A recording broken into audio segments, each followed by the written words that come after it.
Joined here today with Maya. My name is Nick. If you want to find me on social and shout at me, my last name is my handle and basically everything. That's the benefit of having a very unique name. So the session today is going to be what I call the mixed grill of Cisco Wireless. You go to a restaurant, you don't really know what you want. You go for the mixed grill. You get a bit of chicken, some lamb, some beef. So we're going to be talking about Wi-Fi 7, a little bit about the technology, a lot about our new hardware, a lot about our kind of unified approach, and then later on have other presenters talk about other aspects that are not directly Wi-Fi 7, but some of the things we're doing in AI, locationing, and a new kind of special project that Dave will be talking about that I'm very excited about. So let's jump right in. Oh yes, first, the perfect Christmas gift. If you want to impress all your family with 11 BE knowledge, 4 of our esteemed colleagues published a book on Wi-Fi 7. It is great. I've read, I'm going to say about half of it, but it has all the juicy details, all the frames and the bits and the bytes. And if you really want to go deep, highly recommend this book. They're also really nice people and they do sometimes take questions. So this has been great. I would highly recommend it for everybody. Anyways, so I was looking at our old mobility field day slides. And about a year ago, I showed this kind of Wi-Fi trifecta of readiness. I think it's pretty neat, but every time we talk about a new Wi-Fi standard or a new generation, we always get the question, so are we ready? Is Wi-Fi 7 here? And Troy probably has one opinion and Mark has a different one. And we like to evaluate it by looking at these 3 angles. And this model is kind of stuck on and we've been using it ever since. So what we're going to do today is revisit this model and talk about Wi-Fi 7 today. We're going to talk about a little bit about regulatory and specs. Hey, good thing. 802 accepted 11BE. We're good. The final kind of approval of the formal IEEE spec is in. We have Wi-Fi 7. So when we look at kind of the red part of Wi-Fi 7, we're good. Clients we're going to talk about today, and of course we're going to talk about the infrastructure hardware. So keep this model in mind. And another thing we did about a year ago is we started talking about, so how ready are we actually? And back in November last year, stated that consumer Wi-Fi, I was just getting started, right? Yeah, there was a few clients, there was a few operating systems that supported it. And enterprise Wi-Fi 7 back then, well, it was kind of off the scale. Now, I'm going to kind of jump ahead of curve a little bit. Here's what I would argue today. Consumer Wi-Fi, we're kind of past that chasm of early adopters, visionaries. What's my data point for this? Very, very simple. Go to bestbuy.com. Search for Wi-Fi 6E, go to bestbuy.com, search for Wi-Fi 7. There's double as many Wi-Fi 7 products now being sold than 6E, right? The consumer kind of hardware guys started phasing out their 6E stuff. There's probably going to be a Black Friday sale and that's it.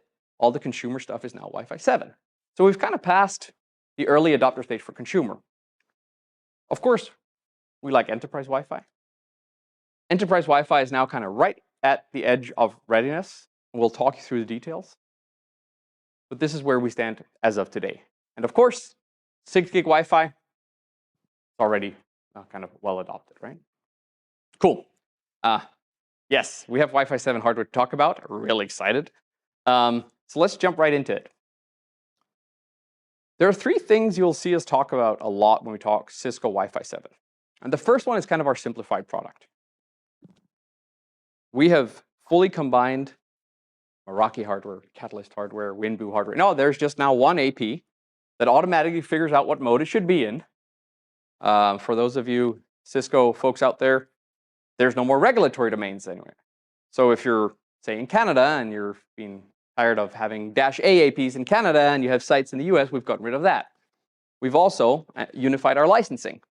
Now, I'm not going to come to an MFD session and talk about licensing, because I know you probably don't want to hear about licensing. But what I will say is we've drastically simplified it. There's now one license, irrespective if you're running it on a controller or in the cloud. You can move between the 2 modes. There's one license. This has been something that's taken a lot of hard work. We're extremely proud of where we've come. But at the end of the day, it just means, hey, if you're a Cisco customer, it doesn't matter how you want to run your network. There's just kind of one license to buy. Okay, let me ask the question, Nick. With that licensing, with the way that you do Catalyst licensing, the way that you do Meraki licensing, has anything changed with regards to that? Because now if I don't continue the license the same way I would with Meraki, does my equipment become usable or unusable after that, or can it swap back over to a mode where I can continue to use it with a Catalyst like a 9800 or something in lieu of paying that Meraki licensing? So I'm not going to go into all the like nitty gritties, and it's a great question. I'm sure we're going to do like an in-depth 1 hour, here's what you need to know. I think the core thing is we won't make your network stop working, right? We know these are in critical places, hospitals, whatever. The network just doesn't stop working, right? There's all the grace periods, there's all the good stuff in there you would expect from an enterprise network, right? So we're not in the business of making people's network stop. Well, what I mean is Cisco Catalyst now following the same licensing model that Meraki has been following? That's the question. I'd say it's not a yes or no question. Like I would be happy to say yes or no. It's the same license you buy. How it gets applied on an on-prem versus a cloud, the enforcement, all that is still a little different because, hey, if you're in an air-gapped environment in a hospital, maybe, there are different requirements and also different things, the way we can reach out. How do you re-enable it, right? Today in a Meraki network, should you be over your license and it's super critical, you call in support and say, hey, I'm purchasing my new licenses. My network needs to, I need access to configure my network. You can do that today. We can't really do that on on-prem installation. So there are some nuances there, Drew. Okay, and then the last, sorry, I don't want to hammer this point too much, but this is a super important point, I feel, because I made a comment about it and I got a lot of messages asking me, yes, please ask that question. If I'm running it in Meraki mode and I'm using Meraki dashboard to administrate whatever it is on the AP, and then that license runs out, can I then use that same AP in Catalyst mode on a Catalyst 9800, for example? So like if I don't want to renew the Meraki component of it, if I just want to use it on-prem afterwards, do I have the capability to do that? So it's one license and renewals on that one license are the same, right? So you can move the hardware, but yeah, you still need a license, right? Okay. Which is the same today. It's just made easier because it's the same kind of renewal. Okay, thanks, man. Cool. And I wish I had like an hour to go into all the nitty gritties. And I would, honestly, when I said we're going to talk about licensing, I thought people were like, no, we don't want to talk about licensing, right? Well, that's, elephant in the room, man. Like, honestly, it's, you know me, I love both the products. I think that they're great products, but I just, it's that contention of, well, what if I don't pay that licensing fee, then what happens to my hardware afterwards? Is it e-waste at that point? And then what do I do if I want to do an upgrade? I want to continue to have that stuff work. Do I have to continually pay that licensing fee through that upgrade cycle? So that's the root of the question. I appreciate you answering. Thank you. No, of course. And we'll be putting out some videos as well, like quick explainers, what happens, what ifs, right? All that good stuff. So apart from licensing, which interesting, not got a question here. The second thing you'll see us talk about is resilient wireless. Look forward to Dave's session. We're doing some really cool stuff. Now, yes, Wi-Fi 7 has MLO, and that does give some resilience, but there are other ways to give resilient wireless, and we're doing this with our Wi-Fi 7 APs. And then, of course, with all the smart spaces, right? Our integration with Cisco spaces, we've added radios in these new Wi-Fi 7 APs that enhance location. Yes, we've added UWB. Some of you might have seen it on the data sheet. Dave is going to give a quick primer on that, but that is in our new APs. So the world of location just got, reopened, right? All of you should go start learning about UWB, understanding UWB. What does that mean if you have to deploy UWB? Of course, we'll help, we'll guide, we're going to write deployment guides. But there's a lot of interesting new technology out there where somebody like yourselves, who might be Wi-Fi experts, need to go brush up on your UWB. And I can tell you there's a lot of old information out there. So I'm going to gloss over this, but the short version is we've taken nothing out of our APs. All of the good stuff you know from our 6E APs, be it the IoT radio for Bluetooth or door locks, still there. We still have dual ports on our most premium tier APs. We still have capabilities to host containers on the APs. Why do I say this? Well, when we present our new APs, we talk about all the new good stuff. And some people have been asking me, so does that mean you remove things? No, of course not. We know our customers rely on a lot of these features to run their network, so we haven't removed anything, right? We still have the USB port, 9 watts of power delivery, all that good stuff is still there. But what do we announce? What are the new APs? What do they look like and what's in there? I'm going to send these around because, yes, I have them. First of all, they are beautiful. Massive shout out to the team who made these. Troy, if you want to see with your hands, you can send it around. So we introduced 3 new APs. You'll see they're all CW, Cisco Wireless. 91 is kind of what we call our APs. And, well, yeah, the 7 because they're Wi-Fi 7. So the 9176I and D is kind of our high-tier performant AP. It has 3 radios, 3 bands, right? And you'll see something new this time around for us. You can run this in dual 5 plus 6 mode. So if you have a network where you don't need 2.4 gigahertz, you can actually turn that off and turn it into a 5 gig radio.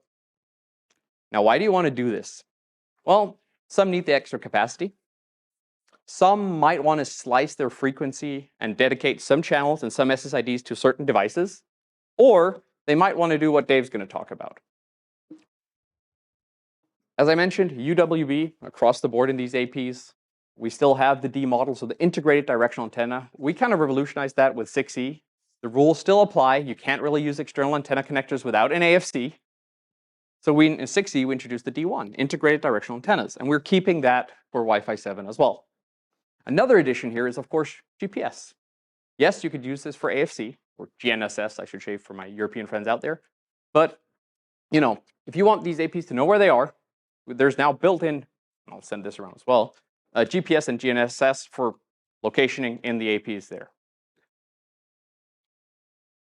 I put 2 callouts here. The first one, and I always get this question, what about the brackets? Yes, these are the same brackets that we've been using for kind of a decade plus. Yes, the ports are now 10 gig. Why? Because we can. And now, of course, on the 9178, that is a quad radio AP, right? So we had this for the 9136. We have it now for the 9178. 4 radios, meaning you do not need to, quote unquote, sacrifice your 2.4 gig 2.4 radio to turn on dual 5. So if you have a 9178, you have 2.4, dual 5 gig, and a 6 gig radio. And again, that second 5 gig radio, you'll see a little later what you can use for if you don't want to use it for Wi-Fi clients. Any immediate questions on this? What version of BLE do you guys is in there? That's an excellent question. So, and also, apart from going up and reading on UWB, the world of BLE is a fantastic kind of, there's all the versioning. At launch, it's 5.2 or 5.3, and I'm looking over at Dave and can maybe nod, but it is software upgradable to 6.0. So it's kind of one of those things, the current SDK gives you the 5. Whatever features. We're not certified for 6 yet because, you know, underlying driver updates, but we will have the capability to do 6.0. Are you guys going to tap into that for any of the, not fine time measurement, but for any of the location-based services and the enhancements on 6? The HADM in BLE? Maybe. And also, for those watching remotely, sorry, Drew's face is on a screen down here, so it's not because I'm looking at my feet, I'm looking at Drew's hair. Wonderful. So, hey, sorry, Nick. Yes. Sorry, Martin here. Just had a question. You mentioned dual 5 gigahertz, 6 gigahertz radio support. My question's around what sort of filtering do you have on the radios to prevent cross-channel communication, and does that limit any channels that you can use?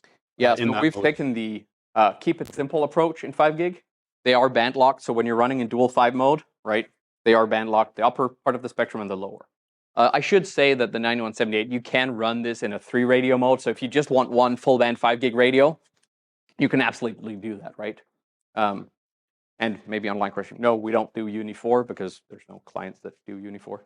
And so the upper 5 gig radio, is there an impact into the lower part of 6 gigahertz? No. Okay. Sorry, no, absolutely not. No, so we have the 5 and we have the full 6 gig band. Yeah, great question, by the way. So a little since last time, and Sam, sorry you couldn't be here. In May, I asked what's the angle of this AP. We kind of bragged about we have accelerometers. We said this is coming soon. I did want to kind of follow up and say, yes, it's there now, as promised. It's in controller code now. It's being developed for Meraki as well. And why am I mentioning this? Well, we've actually taken accelerometer and not just put it in our D1 models. So not just the integrated directional, but also our omnidirectional antenna APs.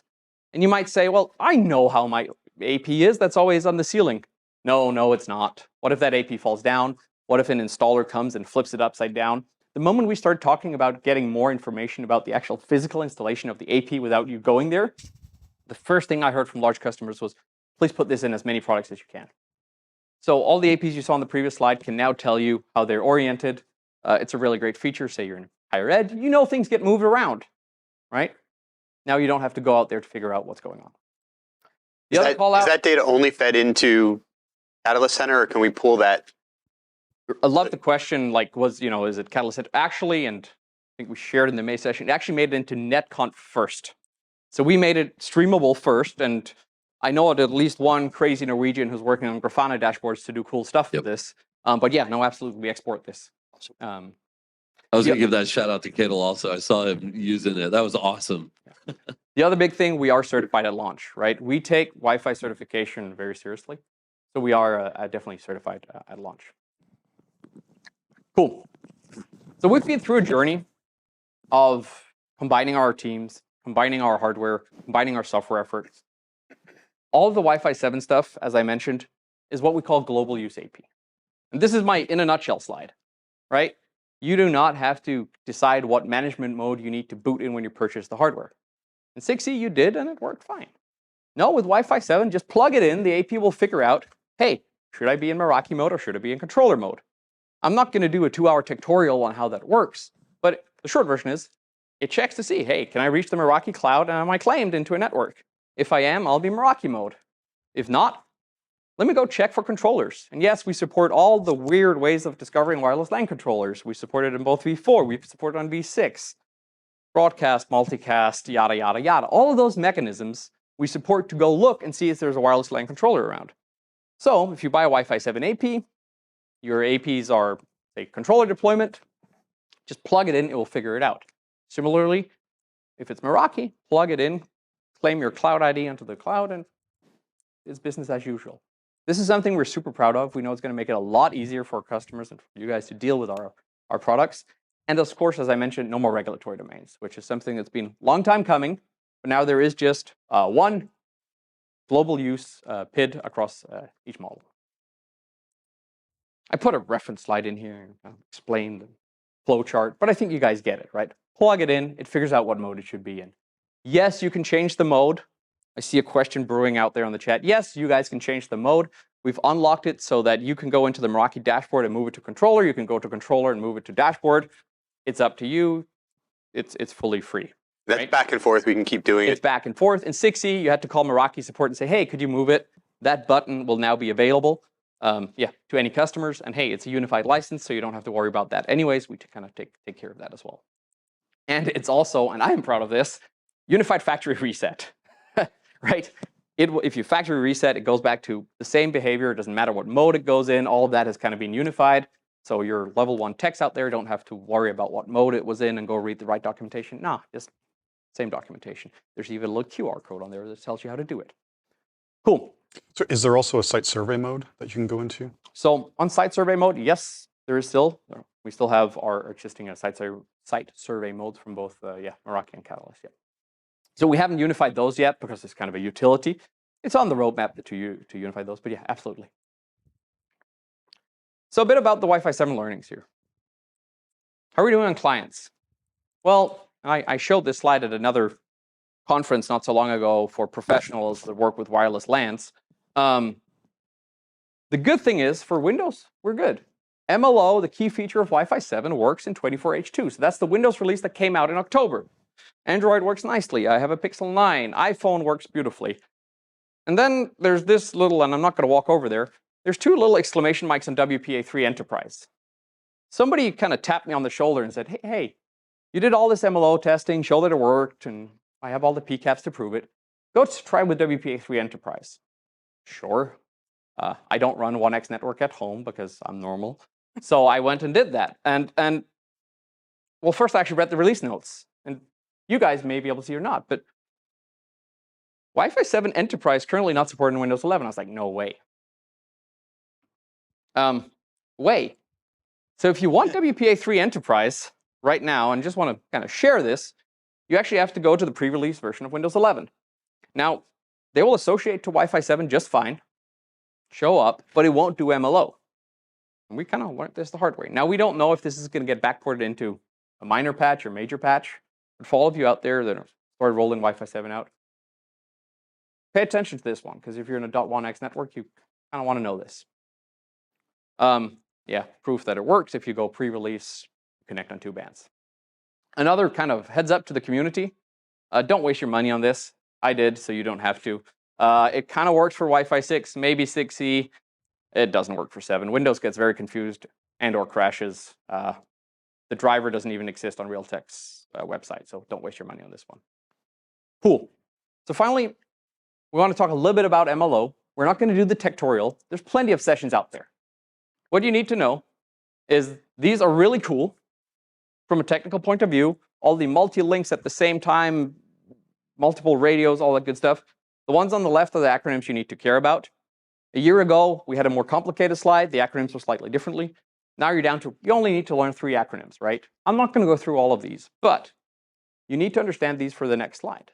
There's multi-radio, or multi-link single radio, enhanced multi-link single radio, and there's STR, right? We have more than one radio. This is what we observed, right? The client's Intel, we've known for a while, is EMLSR. So single radio, enhanced multi-link single radio. Qualcomm, iPhone, Samsung all behave kind of similarly. They have multiple radios, so really good MLO clients, but they don't do EMLSR. They only do MLSR. And Pixel 9, tried it last night. It actually does all of these. If you want to know how we observed this, and this is a bit of shameless self-promotion, did a session a few weeks ago on what frames to look like, what bits and bytes. I think Mr. 500 was there as well in the audience. Go watch this if you want to understand the deep, how do we observe this, right? It's a long talk about what to look like and look for in Wireshark. But I do want to give one call out. How the heck did I capture this? Well, I used intelligent packet capture on the Meraki dashboard. And last night, I literally had 5 minutes before I had to go to bed. I was like, okay, let's see what this Pixel 9 does. I didn't have the data, just got the device.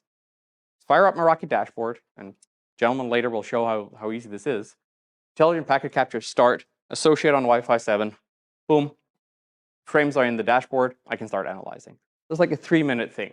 And I really wanted to emphasize how easy this is, because for all of us who live up knowing what Wi-Fi does, this is an incredible tool. Cool. Now, I'm going to hand over to Amaya, and we're going to look at some real-world deployments. All right. Cool. Thanks, Nick, for all the updates in terms of what we have, what we know so far about Wi-Fi 7. Now, we want to dive into a little bit into what the real world looks like. What are the networks we see today? What are the configuration changes that are going to come? And I'm going to start with security. The reason I started with security is just last week, one of the email accounts that I used, it asked me to, I tried to log in and it asked me to reset my password.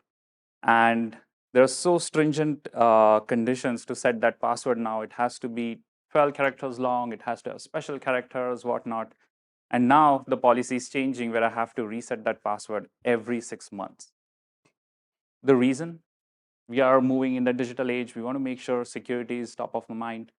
And that's exactly what Wi-Fi 7 brings in as well. Like we all know from a standard perspective, these are the top 3 items that come to mind. Like whenever you're talking about encryption on the wireless side, you're talking about AKMs, you're talking about cipher seeds, you're talking about beacon protection. And again, I'll jump a little bit into some of these items.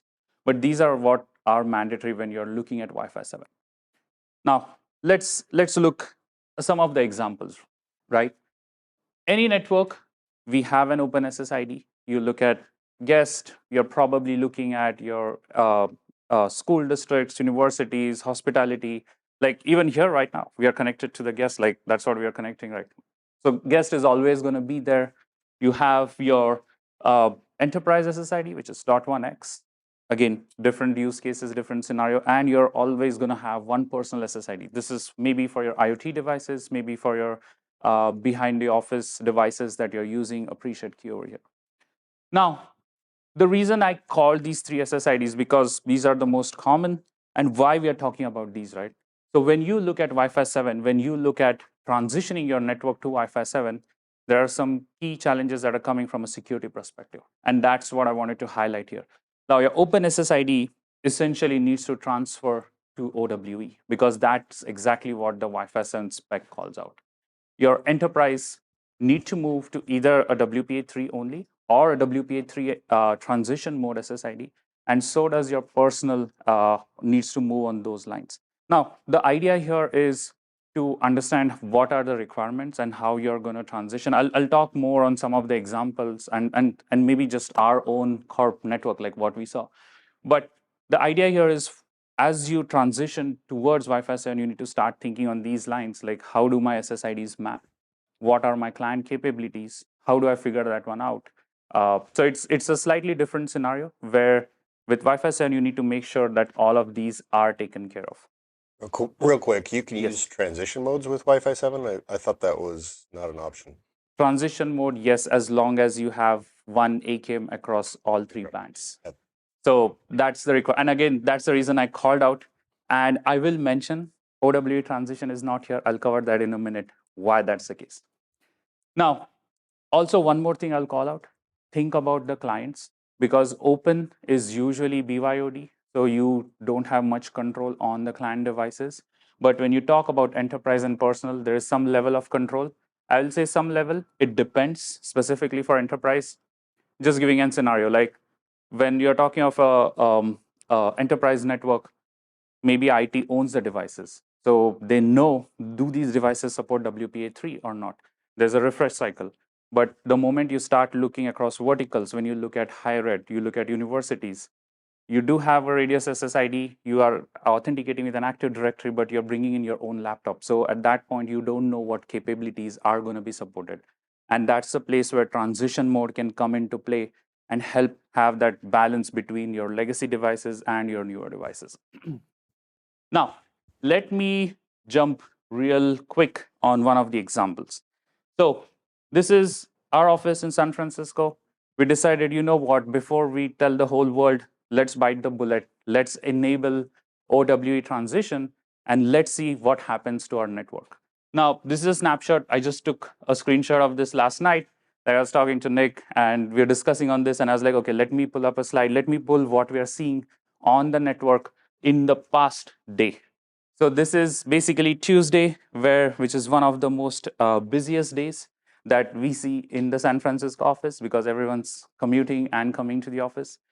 If you see two major callouts, this is OWE transition. So clients that support newer standards, they are going to be able to use OWE. Clients that don't, they are going to fall back and use the open SSID. Now, a couple of callouts. Does that mean that the client does not support OWE? Probably yes.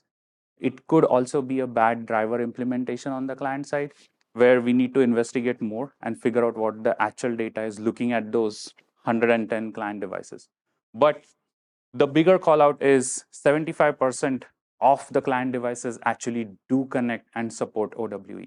That was something that I was a little surprised with. I was expecting somewhere around 50% devices, because again, this is our enterprise network, our own building. We have a lot of legacy clients, a lot of WebEx boards just sitting there that are older, but we still keep them just to make sure we are able to test connectivity, we are able to test certain metrics on these older devices. But still, I was surprised with that number. So the bigger action item that I see for network admins out there, right? You can try this. You can see what your network looks like, because this is not committing to OWE, but still getting your foot in. So that way you understand how many clients are actually going to be supported when you enable this. Now, let's talk OWE transition in particular. In my earlier slide, I called your .1x transition, I called your personal transition, but I did not call out OWE transition. And let me talk a little bit on why. So OWE, the way OWE transition works is slightly different. As I mentioned, right?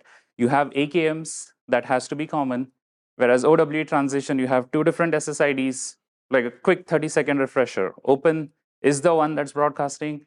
OWE is actually hidden. You have IEs that point to each other. And that's what essentially OWE transition is. So client sees open, it discovers, oh, this is actually pointing to OWE. If I support OWE, I'm going to move to OWE.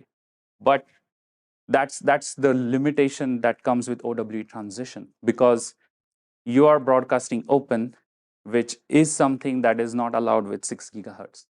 And that's where you run into challenges. So I quickly pulled out a quote from the WPA3 spec in terms of what is OWE transition, and is it allowed when you're talking Wi-Fi 7? Is it allowed when you want to enable 11B? And this is what the spec line is.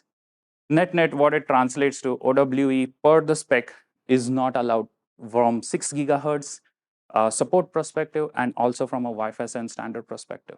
Like, just wanted to give a quick call out there. Would we see certain implementations? Probably, but just looking at the spec here and calling out what we need to be prepared for. All right. So I will, now next one that I wanted to talk about is how are we going to enforce these securities? Because we talked about, hey, you need to have WPA3 or WPA3 transition or OWE. What happens if you don't have it? I have actually 3 scenarios. And the reason I call this out is there are options. That's what I wanted to mention. Like it is going to be not a very clean cut dry solution.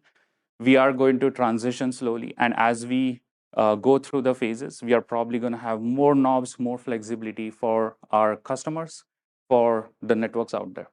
So the first option that we can look at is you can disassociate client devices.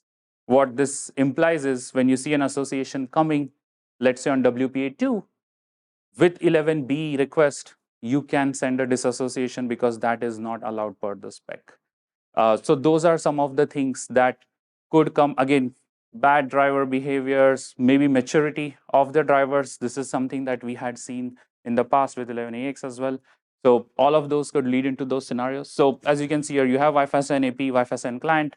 The client sends a connection or BE, but since the SSID does not meet those requirements, from a security angle, you can actually go ahead and send a disassociation.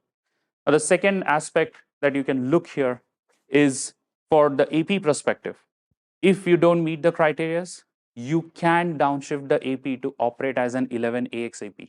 And I wanted to emphasize on this one is when we did Wi-Fi 6, we saw driver issues, and I think all vendors out there had options to disable 11AX. What that did is you're running your Wi-Fi 6 AP into a Wi-Fi 5 Wave 2 or 11AC mode, just so that you're able to connect your client devices. Now, again, when 6E came, we did not see this challenge because it was all 11AX.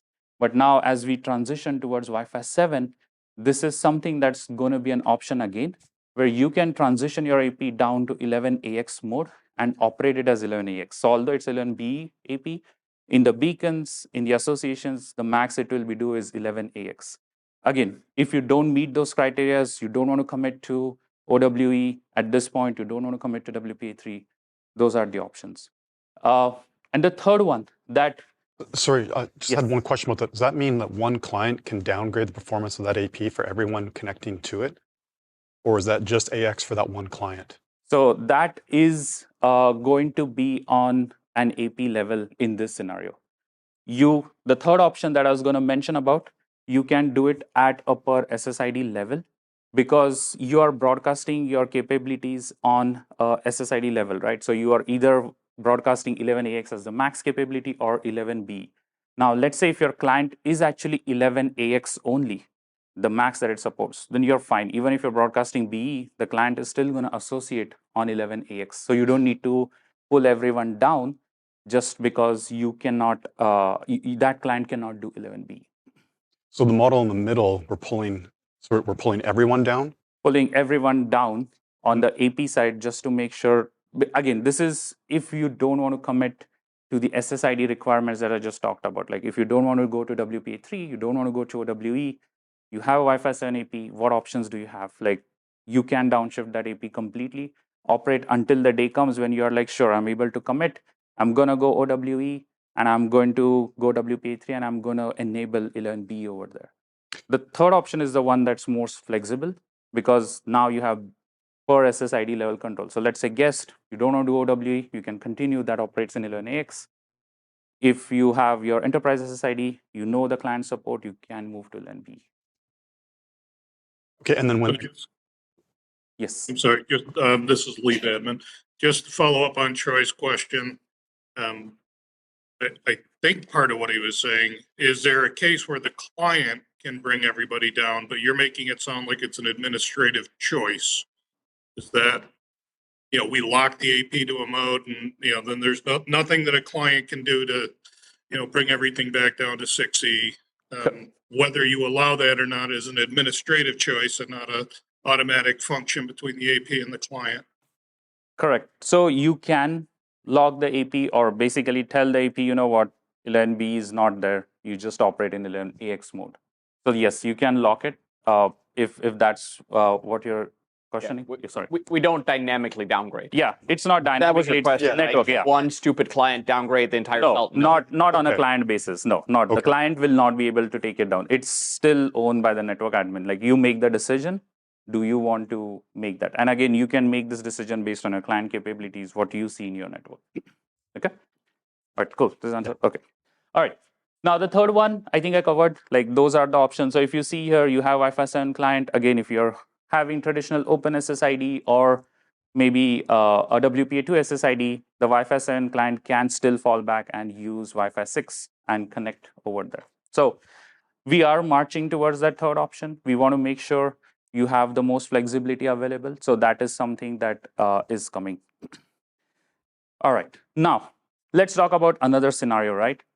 When you purchase your Wi-Fi 7 AP, you're probably not, like most networks might go full Wi-Fi 7. Some networks, or a pretty good percentage, I would say, is going to deploy in a mixed mode, where you have Wi-Fi 6, you have Wi-Fi 6E, and probably Wi-Fi 7 APs. So what that implies is, like the example that I mentioned, you can take all the APs down and keep it at Wi-Fi 6 level, and that way you are not worried about anything from a client connection perspective. Sure, newer clients, you won't be able to use MLO, all the good stuff that Nick was talking about, all of that will not be applicable because you're still using 11AX for your connection. Now, as you transition, you can enable 11B or Wi-Fi 7 on your Wi-Fi 7 APs. They will support 11AX clients, no issues at all. But if a newer client comes, you get all the good stuff, your MLO, your channel width, all of those come into play, like all the Wi-Fi 7 specs. So you can definitely do that. Roaming between Wi-Fi 7 and 6 should work seamlessly, like how it is. Like again, MLO links, you will terminate those links. There is always probably going to be a client that's not going to roam very well between the two. But again, so far, things are looking promising. And then the last option is where you have an variation where you could specify SSIDs that could operate in 6 versus Wi-Fi 7. So that's essentially what a deployment would look like. Again, on Wi-Fi 6, you're probably going to be on 11AX. So those are some of the things that we think from a pure deployment perspective. These are some of the options that network admins are going to have, depending on what suits the best for their needs and requirements. Question, Ron Westfall, Futurium Group. In terms of threat prevention, what is Cisco bringing to the table to augment the overall Wi-Fi 7 security proposition? So from a threat side, first of all, we are bringing all of these flexibility because end of the day, right? We want to make sure you have the control on your network, right? On top of this, we have other software solutions that we are working purely from threat perspective. Like this is all wireless security. Again, this is all standard spec. We have 1000 Eyes that we are working on. And again, I won't dive too much into it, but we have those aspects that are coming from a software stack. Maybe folks will be covering it later, but we are making sure that your entire traffic is going to be protected as it goes from your client right up to the WAN side of the house. Good to know. Yes. Cool. All right. Let's move on now. Again, I'll probably am pretty much at the end of the things that I want to talk about. I wanted to bring up 320 megahertz. This is something that, again, when you talk Wi-Fi 7, MLO is the first. Second one is probably 320 megahertz. Just want to make a quick note for folks as they start deploying. Make note of these 3 points that I mentioned. With 320 megahertz, you are having 3 channels. There are a couple of sets of channels that you can use, but when you talk about enterprise networks, when you're talking about 50, 100, or thousands of APs, you are going to reuse channels. You need to think about channel planning. 320 megahertz, if we go with enterprise, you are in the same boat as 2.4 that we had back years ago. Second is check your country, because the spectrum that we have available for 6 gigahertz is not consistent across reg domains. I think if my memory serves right, US and Canada get the full spectrum. Other reg domains have some limitations in terms of what. So it's going to probably limit how many channels you can use on 320. And then the last one is going to be client support. This is something that it's an evolving story that's happening right now, because you are seeing newer clients that are coming with Wi-Fi 7. Obviously, more channel width, more radios, you are looking at more battery consumption. So So there is going to be some driver bias that we potentially could see. So far, things are looking good, but just for folks to be aware, like as you look into the 320 megahertz space. To confirm on the Yes. channels per country, is that something that can be automated now, or does the administrator have to just have the knowledge? No, when so implementing? that is something that, like as Nick mentioned, right? Like we are going to have those, like depending on which country the EP is checking in, you're going to have those regulatory information pulled up, and you are going to see only those channels available. You are going to have an option to manually override, but again, that's for scenarios where you're acknowledging that this is a deployment site. All right. Last one I wanted to call out was preamble puncturing. Again, 30-second quick summary of what preamble puncturing. I think you folks already know this. You see, you're using 80 megahertz channel. You see a 20 megahertz interference, DFS hit. You can basically puncture that channel and continue using the rest of the channel width without changing your channel width or without changing your channels itself. So that is something that is, that's what preamble puncturing is. Now, do make note when you're looking 2.4, 6, there are some limitations, like similar to what we mentioned about channel width, right? When you're talking 2.4, we usually recommend 20 megahertz. In some odd scenarios, 40 megahertz is used. 5 gigahertz, on the other hand, 80 megahertz is a minimum requirement from a standard perspective, and you can puncture a 20 megahertz channel.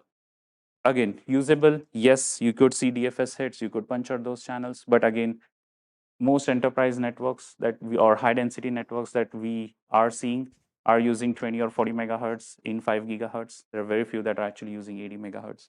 And then when you look at 6 gigahertz, yes, you have tons of spectrum there.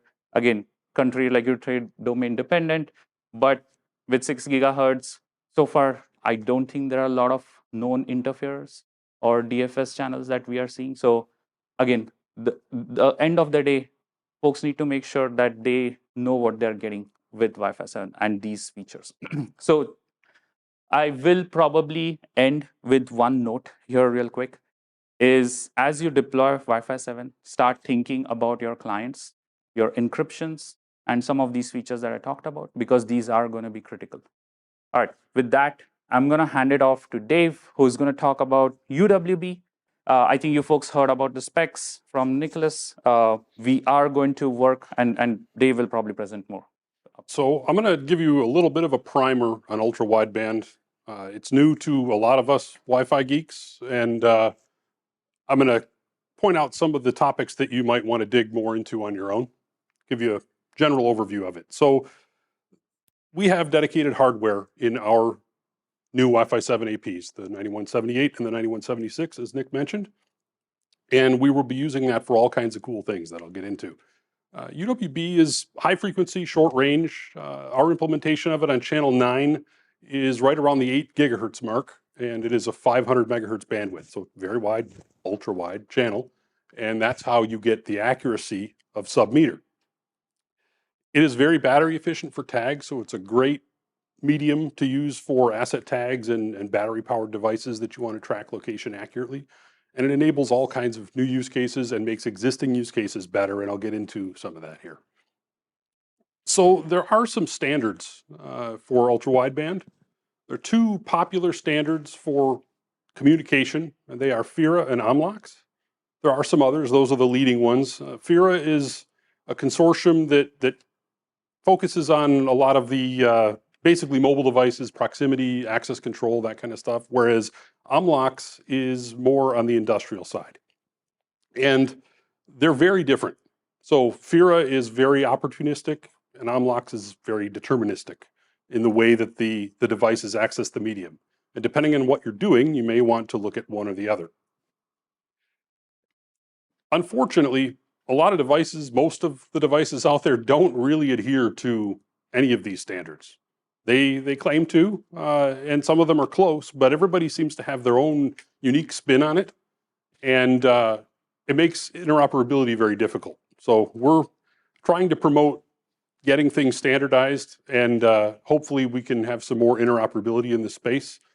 But right now, there's not a whole lot of compatibility between manufacturers and things like that. So quick question, Dave. Yeah. Yep. What is the market for those of us who aren't familiar? You know, how many devices are out there? What are they being used for? Just the 5-cent summary. Yeah, so they are used for lots of things. Manufacturing, some auto manufacturers use them on tool bins to track them where they are in the production line.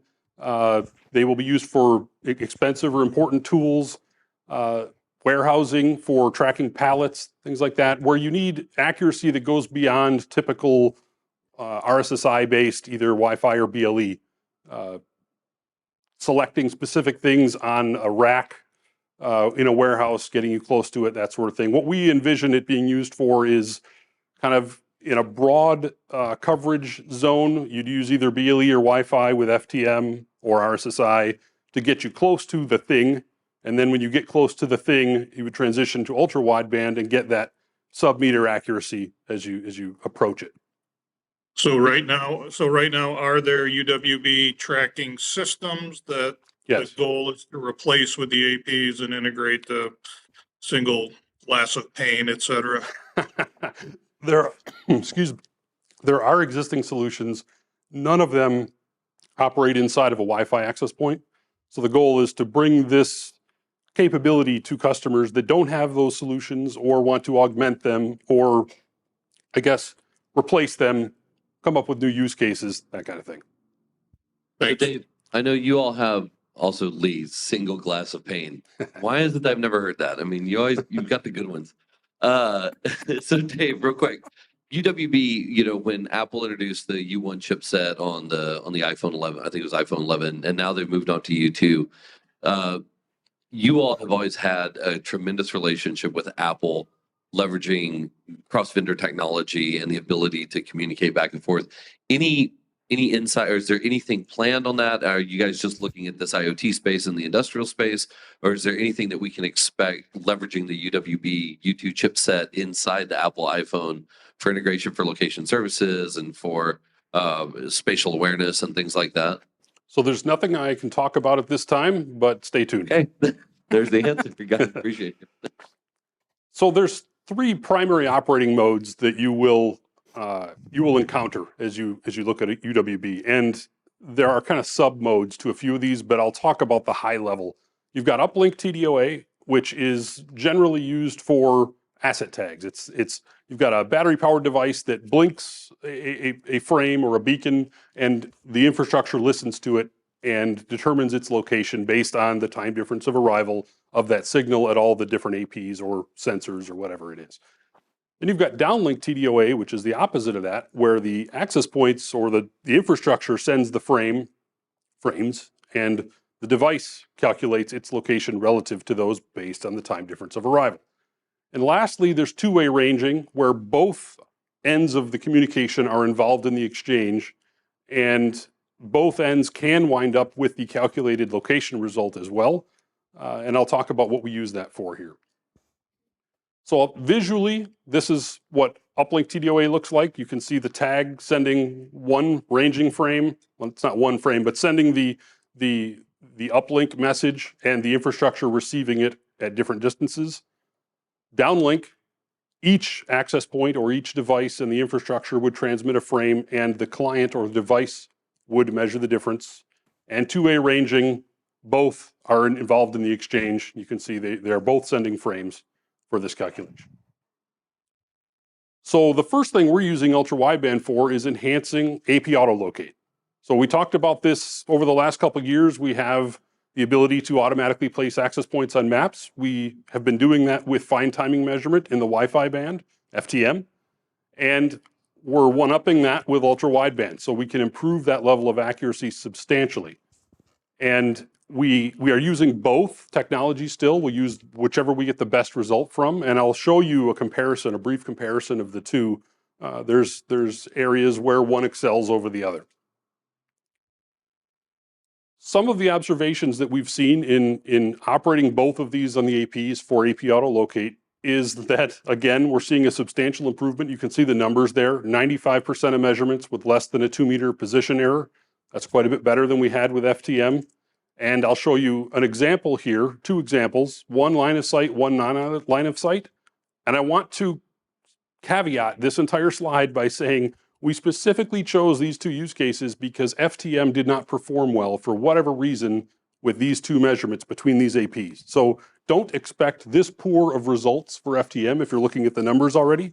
You should get better than this, but every deployment has those areas where things just don't work as well as you'd expect. We were seeing that with FTM here. We enabled UWB on these APs, and you can see the huge improvement. So the non-line of sight use case, we went from 3.2 meters of error to 0.6 meters of error.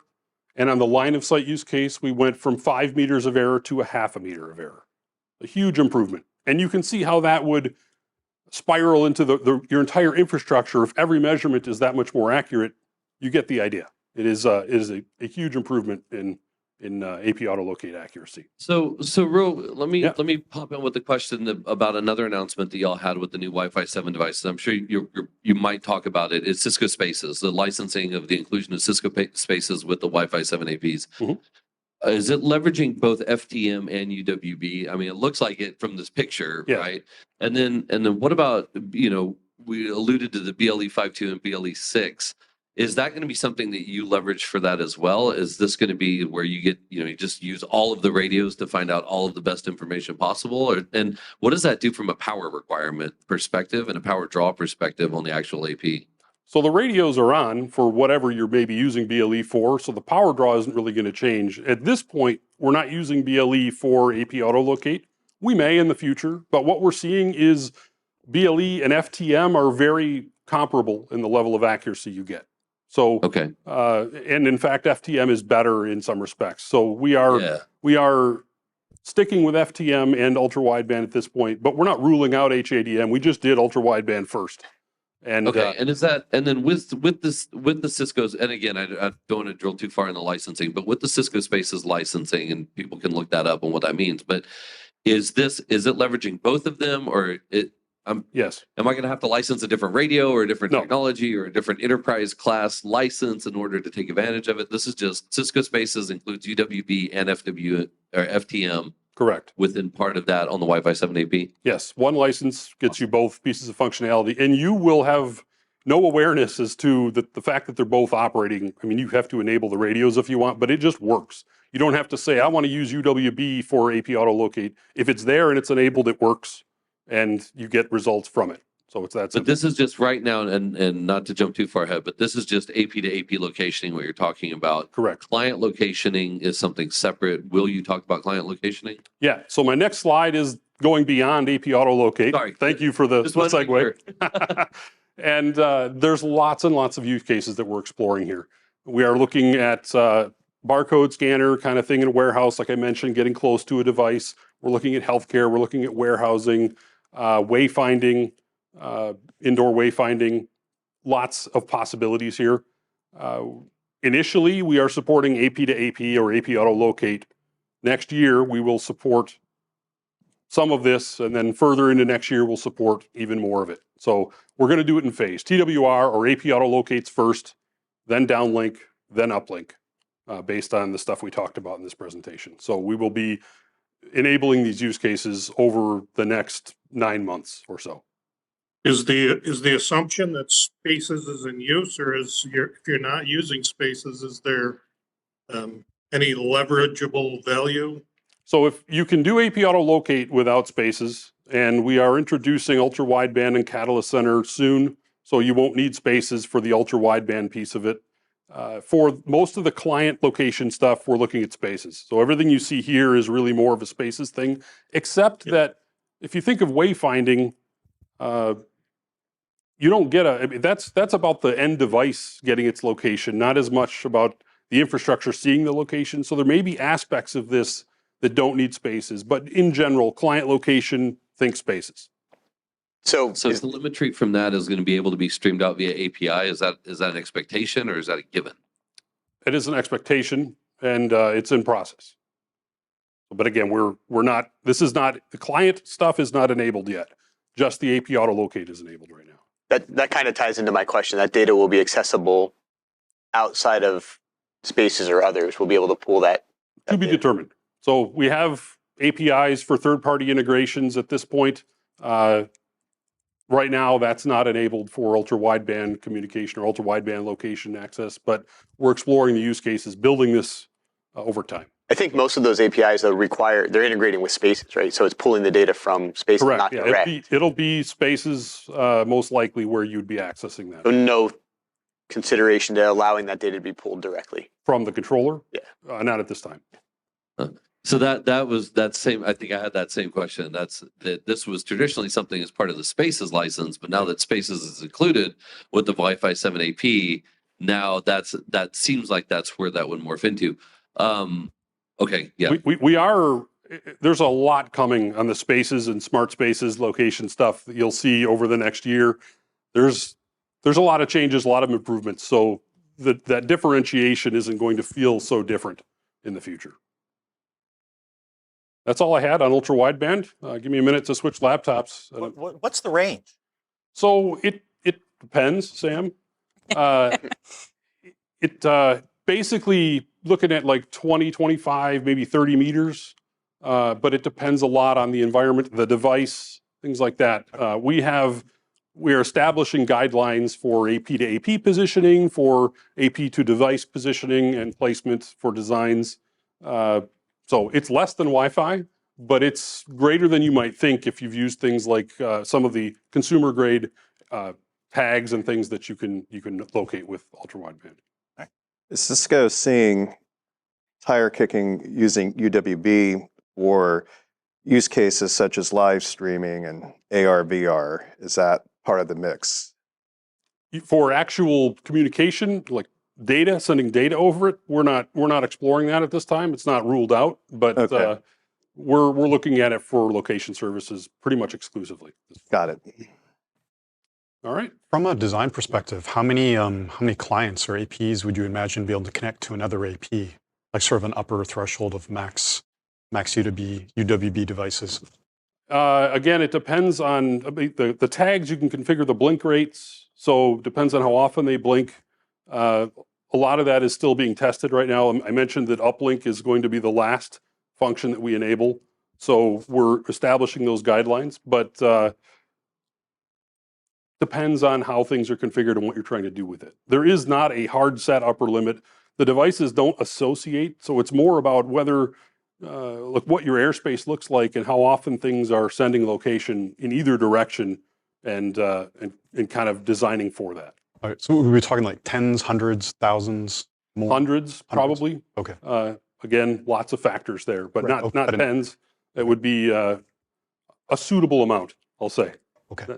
Not something you'll be horrified or disappointed by.